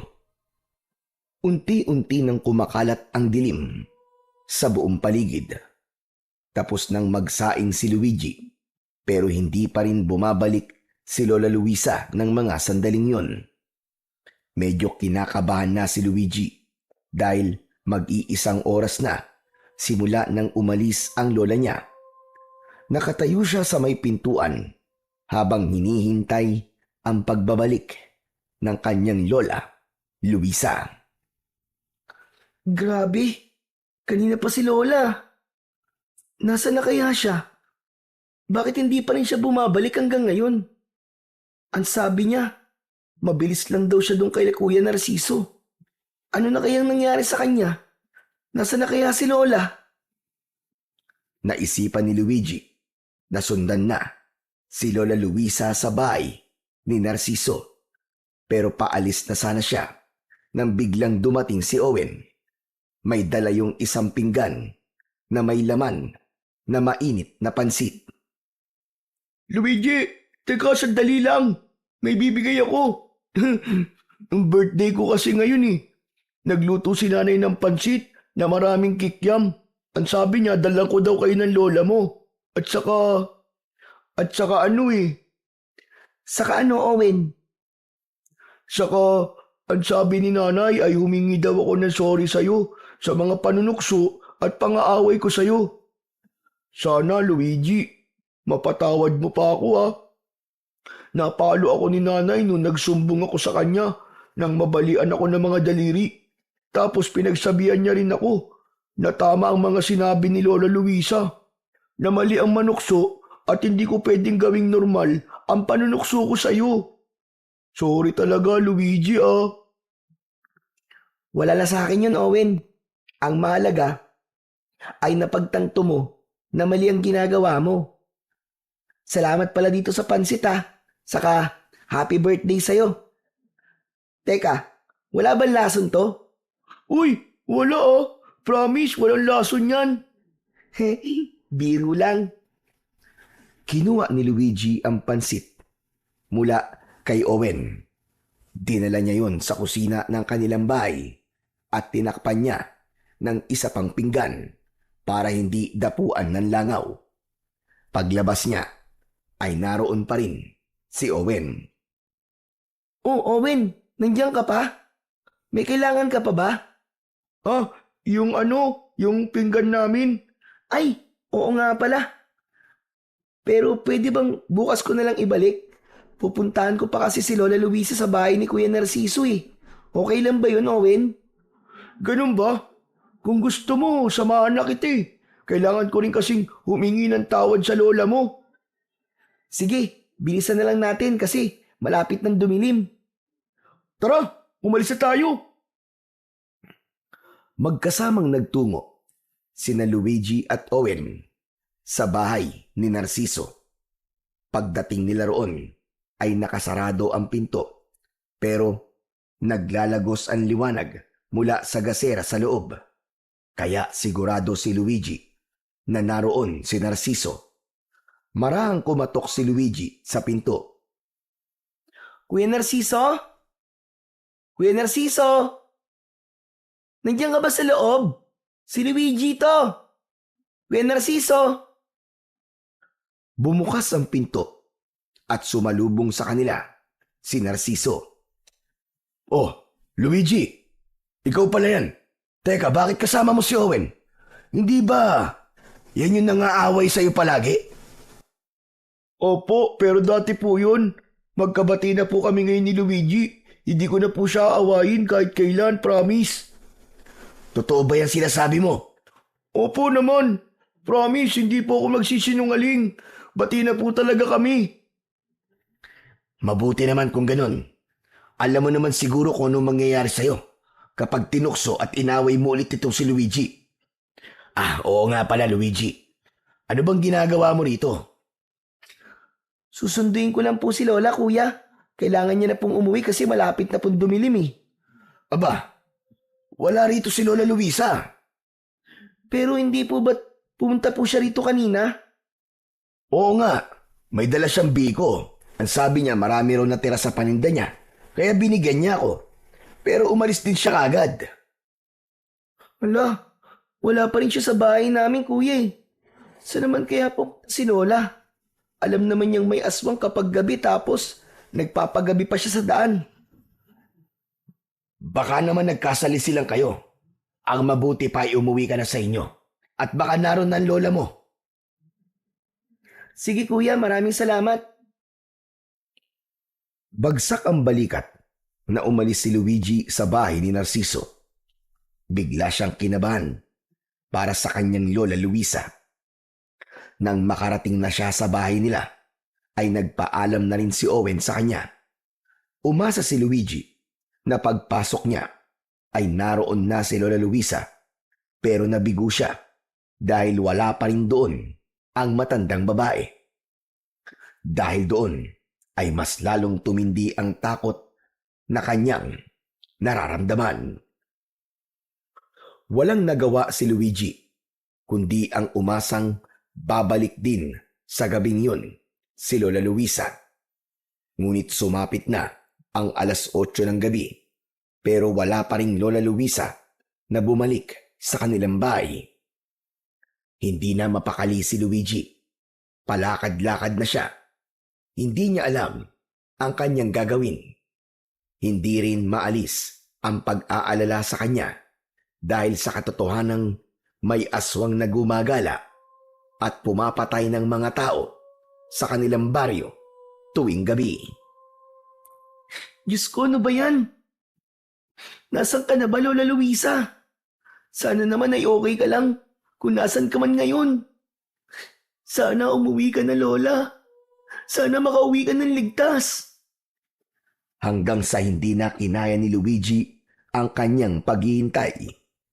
Naisipan niyang magtungo sa bahay ng kanilang kapitan del barrio upang humingi ng tulong at upang makasiguro sa kanyang kaligtasan ay kinuha niya ang matalas na itak na nakasabit sa dingding sa kusina. Akmang bubuksan niya na ang pinto nang may biglang kumatok. Tumalon ang puso ni Luigi. Ang unang pumasok sa isip niya ay ang lola niya na yon, kaya walang pagdadalawang isip na binuksan niya kagad ang pinto. Ngunit nawala ang kasiyahan niya nang si Narciso ang kanyang nakita. Oh, ikaw pala yan, Kuya Narciso. Akala ko si Lola na eh. Kailangan mo sumama sa akin, Luigi. Alam ko kung nasa si Lola Luisa. Ano? Talaga? Nasaan siya, Kuya? Nasa gubat siya ngayon. Tara, bilisan mo. Teka. Ano namang ginagawa ni Lola sa gubat? Kanina kasi, nang sabihin mong di pa nakakauwi si Lola Luisa, ay nag-alala rin ako sa kanya. Hinanap ko siya at hindi ko alam pero may pakiramdam ako na nasa gubat siya. Kaya yun, sinuyod ko ang gubat at nakita kong bihag siya ng isang aswang. Ano? Kung ganun, Kuya, kailangan natin siyang iligtas. Tama, kailangan natin siyang puntahan ngayon bago pa mahuli ang lahat. Tara na, bilisan natin! Hindi na nagsayang ng oras sina Luigi at Narciso. Agad silang nagtungo sa gubat. Mahigpit ang hawak ni Luigi sa kanyang itak habang nasa unahan niya si Narciso. Pero Kuya, bakit naman bibihagin ng aswang si Lola? Di ba? Isipin mo. Sa totoo lang, ay hindi ko rin alam. Basta, nakita ko lang siya rito na nakatali sa isang puno habang may isang aswang sa tabi niya. Sana talaga hindi pa uli ang lahat. Sana ay maabutan pa nating buhay si Lola Luisa. Diyos ko, sana nga Kuya. Hindi ko kayang mabuhay nang wala si Lola Luisa.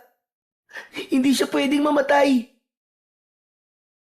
Nang sandaling yon, ay biglang naisip ni Luigi ang dahilan ng pangyayaring yon. Napagtanto niya na kaya binihag ng aswang ang lola niya ay dahil sa kanya. Maaaring buhay niya ang hihinging kapalit ng aswang na bumiyag sa kanyang Lola Luisa para sa kalayaan ng kanyang lola. Makalipas ang halos kalahating oras na paglalakad, ay huminto si Narciso. Hinawakan nito ang braso ni Luigi at nagtago sila sa likod ng isang malapad na puno. "Huwag kang maingay. Nandito na tayo. Tignan mo, dun. Naroon si Lola Luisa." Sinundan ng mga mata ni Luigi ang itinuturo ni Narciso. Labis ang awang lumukob kay Luigi nang makita niya ang kanyang Lola Luisa na patayong nakatali sa isang puno. Nakayuko ang matanda at mukhang nangihina na. May mga kahoy sa harapan nito na may nakasinding apoy. Yun ang nagsisilbing liwanag sa paligid. Kawawa naman ang lola ko. Kailangan natin siyang pakawalan at iligtas siya, kuya. Sandali lang. Huwag tayo magpapadalos-dalos. Baka nasa paligid lang yung aswang. Makiramdam na muna tayo. Pinigilan ni Luigi. Nalapitan agad si Lola Luisa. Sinunod niya si Narciso at nakiramdam sila sa kapaligiran. Napakatahimik ng kagubatan ng mga sandaling yun. Ang tanging naririnig nila ay ang manakanakang huni ng mga panggabing ibon. Sa tingin ko ay wala sa paligid yung aswang. Kumilos na tayo, Luigi. Tara, bilisan natin. Sabay na lumabas sina Luigi at Narciso sa likod ng puno. Maraan silang naglakad sa kinaroroonan ni Lola Luisa. Malakas ang kaba ni Luigi habang patuloy siyang lumilinga sa paligid. Pakiramdam niya kasi anumang sandali ay biglang magpapakita sa kanila ang aswang na bumiyag kay Lola Luisa. Biglang bumilis ang paglalakad ni Narciso, kaya nauna itong makalapit kay Lola Luisa na nakatali sa puno. Huminto muna si Luigi upang tignan ang buong paligid. Nais niyang makasiguro na wala roon ang aswang na maaaring biglang umatake sa kanila. Umangat ang muka ng matanda at nang makita nito si Narciso ay bigla itong sumigaw at nag-hysterikal. Huwag mo akong sasaktan! Lumayo ka sa akin, maawa ka! Huwag mo akong sasaktan!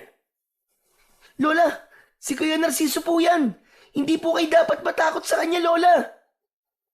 Luigi, apo. Diyos ko, anong ginagawa mo rito? Hindi ka dapat sumama kay Narciso. Umalis ka na! Umalis ka na, apo. Tumakbo ka! Si Narciso ay... Kumahimik ka! Hayaan mong ako ang magpakilala kay Luigi kung sino o ano talaga ako. Tumingin si Narciso kay Luigi habang may nakakatakot na ngisi sa mukha nito. Sa isang iglap ay nagbago ito ng anyo. Mula sa pagiging tao ay naging isa itong aswang. Bahagyang napaatras si Luigi sa labis na pagkabigla dahil sa nakakatakot nitong itsura. Teka, sandali. Kuya Narciso, anong ibig sabihin nito? Bakit? Paano ka naging aswang? Hindi mo pa rin ba nauunawaan? Matagal na akong aswang, Luigi. Sadyang nakipaglapit lang ako sa'yo upang mapatay kita. Magigid sa gabal ka sa aming mga aswang kapag ikaw ay nasa ustong edad na dahil ang dugo mo ay pinaghalong dugo ng tao at ng tikbalang. Kaya habang bata ka pa, ay dapat ka nang mamatay. Kung ganon, nilinlang mo kami. Niloko mo kami ni Lola Luisa. Tama ka. Ginawa ko yun para makuha ko sa'yo ang gininto ang buhok ng tikbalang. Dahil alam ko na habang nasa katawan mo yan, ay walang kahit na sino ang makakapanakit sa'yo. Para kang bato. Kaya ngayon, bibigyan kita ng pagkakataon na iligtas ang buhay ng mahal mong lola. Huwag kang makinig sa kanya, Apo. Huwag mong alisin sa katawan mo ang gininto ang buhok ng tikbalang. Hayaan mo na ako mamatay, Apo. Wala na. Wala na ako, Apo. Masaya na ako sa mga nangyari sa aking buhay. Wala na akong hahanapin pa. Pero ikaw, napakabata mo pa para mawala sa mundong ito. Marami pang mangyayari sa iyong magagandang bagay, Apo. Tumakas ka na, iligtas mo na ang sarili mo, Apo. Pero Lola, hindi ko po kaya mabuhay nang wala po kayo. Kaya mo. Kaya mo, Apo. Naniniwala ako na kaya mo. Sige na, umalis ka na rito. Tumakbo ka na. Manahimik kayong dalawa. At ikaw naman, tanda. Ayoko nang marinig ang boses mo. Dahil papatayin talaga kita. Wag! Wag, kuya. Wag mo sasaktan ang lola ko. Parang awa mo na. Wag mo siya sasaktan. Kung gusto mo mabuhay pa ang lola mo, ay sundin mo ang sasabihin ko sa'yo. Alisin mo sa katawan mo ang ginintuang buhok ng tikbalang. Sunugin mo yan sa apoy na nasa iyong harapan. Sige na, sunugin mo na. Luigi, Apo. Wag! Sinabi ng tumahimik eh. Huwag mong ubusin ang pasensya ko, tanda. O ngayon, Luigi, kung gusto mong mabuhay pa ang lola mo, ay gawin mo na ang inuutos ko sa'yo. Bilisan mo na! Teka, sandali lang. Gusto ko munang makasiguro na hindi mo sasaktan si Lola kapag sinunod ko ang gusto mo mangyari. Matalino kang bata ka. Sige, hawak mo ang salita ko. Isa pa, wala ka ng ibang pagpipilian, kundi ang sundin ako dahil hawak ko ngayon ang buhay niyong dalawa. Hindi na nagdalawang isip si Luigi. Inalis na nga niya ang ginintuang buhok ng tikbalang na nakatali sa kanyang braso. Dahan-dahan siyang lumapit sa apoy at lumuluhang inilaglag niya yon sa apoy. Mabilis na nilamon ng apoy ang ginintuang buhok ng tikbalang na galing sa kanyang ama na hari ng mga tikbalang. Sa wakas, ngayong wala na sa'yo ang iyong proteksyon, maaari na kitang patayin at napakadali mo talagang linlangin. Inisip mo talaga na bubuhayin ko lola mo dahil sinunod mo ko. Tanga! Pareho ko kayong papatayin. Pero uunahin muna kita, Luigi. Humanda ka na! Mabilis na humakbang ang aswang na si Narciso papunta kay Luigi. Ngunit bago pa ito tuluyang makalapit, ay biglang lumitaw sa harapan ni Luigi ang isang nilalang na may katawan ng isang tao pero ang ulo ay sa kabayo. Nanlaki bigla ang mga mata ni Luigi. Agad niyang naramdaman ang koneksyon nila ng tikbalang na yon. Teka, ikaw ba? Ikaw ba ang tatay ng batang yan? Totoo nga. Anak nga siya ng isang tikbalang. Pero kung inaakala mong matatakot ako sa'yo, ay nagkakamali ka, kabayo. Mabilis na tumakbo ang tikbalang papunta kay Narciso. Sinipa nito ang aswang at lumipad yun sa malayo. Habang abala sa laban ang dalawa, ay mabilis naman na nilapitan ni Luigi ang kanyang lola Luisa. Nanginginig ang kanyang mga kamay habang pinapakawalan niya at tinatanggal ang tali ng matanda. Lola! Si tatay po ba yun? Yung nagpakita pong tikbalang? Oo, apo. Siya nga ang iyong ama. Siya nga si Amaron. Nang mapalaya na ni Luigi ang kanyang Lola Luisa, ay sabay silang nagtago sa likod ng isang makapal na ugat ng malaking puno. Hindi nila inalis ang tingin sa nagaganap na laban. Nakita nilang unti-unting napagod si Narciso, habang si Amaron ay patuloy na nagpapakita ng lakas nito na tila walang hangganan. Sumugod si Narciso sa tikbalang at sinalubong naman ito ni Amaron ng malakas na sipa. Tumilapon uli ang aswang at bumagsak ng ilang ulit na pasadsad sa lupa. Duguan na si Narciso at halos hindi na makagalaw. Dinampot ni Amaron ang isang sanga at buong puwersa nito yung itinarak sa leeg ng aswang. Sandali pang gumalaw ang katawan ni Narciso na parabang sinusubukan pa nitong lumaban, pero sa huli ay tuluyan na itong nalagutan ng hininga. Ligtas na tayo, Lola. Napatay na ni tatay ang aswang.